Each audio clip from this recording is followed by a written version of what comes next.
Hi, I'm Don. Welcome to my channel. Today we paint green OSL without an airbrush. Also, we're not using a wet palette for this one. We don't really need one. So you just need a mixing dish and a dry brush. I'm using RGG, of course, and you could use any brush, but it's red grass for me. Prime this with Mecha Black Primer as usual because I want it really strong and durable. Then now we dry brush gray paints. You could actually use medium gray to start the dry brushing, but to be honest, I'm kinda lazy unloading the paints on a tissue paper. So to have a really nice transitions of colors, I tend to use more colors instead of trying to really create fine dry brushing, which is I'm lazy. I'm lazy to do that. It's hard to unload paints on the tissue paper. And of course, you don't really have to have lots of colors to create nice transitions. You could mix white and black and create all those intermediate grays. But I think it's not about being lazy. It's about trying different paints. It's trying all of my paints here at my studio. The game color cold gray is actually like warm gray, so I really like it. It's I think it's my warmest medium toned gray color. And also the next color, which is Stonewall gray, I also like it. It's warm. You don't really have so many options in terms of having warm gray colors. Most of the colors are bluish or greenish tint. These two colors are very warm and I like it so much. If you've noticed, I don't really unload my paints on the tissue paper as much as I should, but using different colored grays, it gave me a bit of nice transitions. And anyways, this is just an undercoat. Now we use white, model color white, which is like the best white in terms of for hand painting. So we're thinning this a bit, roughly around 2 parts paint and or even 3 parts paint and 1 part water. So we're kind of going for a wet palette consistency, but I don't want to open my wet palette just for the color white.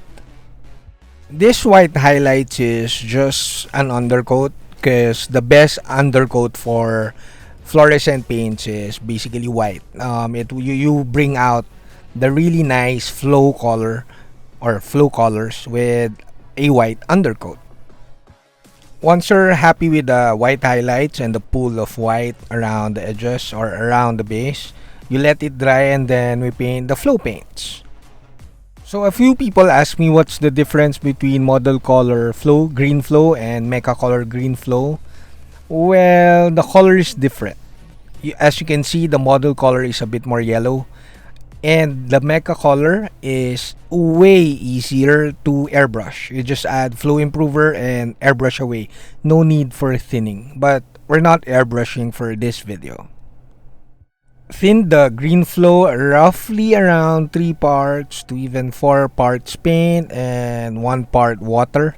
That's not thinner. I'm just using the thinner bottle for to hold the water, but it's distilled water though. Now apply the green flow paint very thinly.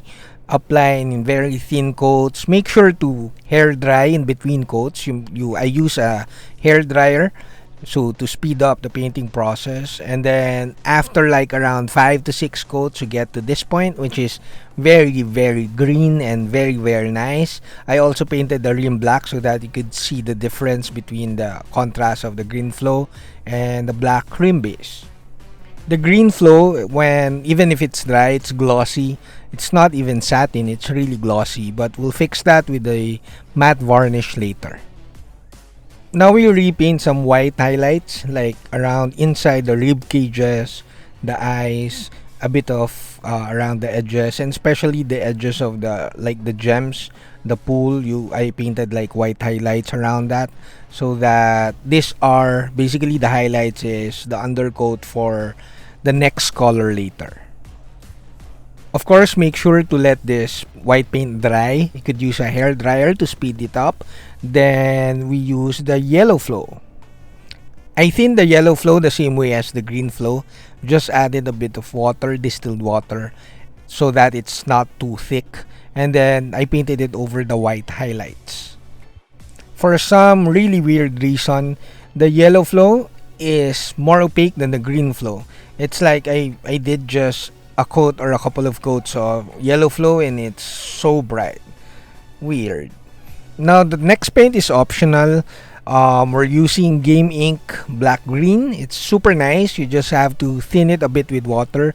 You could thin it roughly around 2 parts ink and 1 part water, or you could thin it 1:1 with water if you want to have a more subtle effect. After the Game Ink, I decided to like glaze a bit of the green flow to bring everything together. Because to be honest, the yellow flow surprisingly is very loud. It's like it does not blend with the green flow at all. So I did a bit of glazing to finish it up.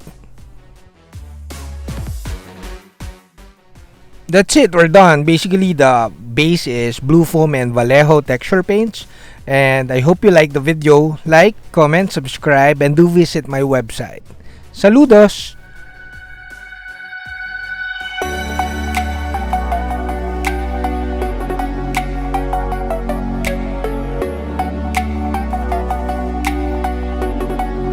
Hi, I'm Don. Welcome to my channel.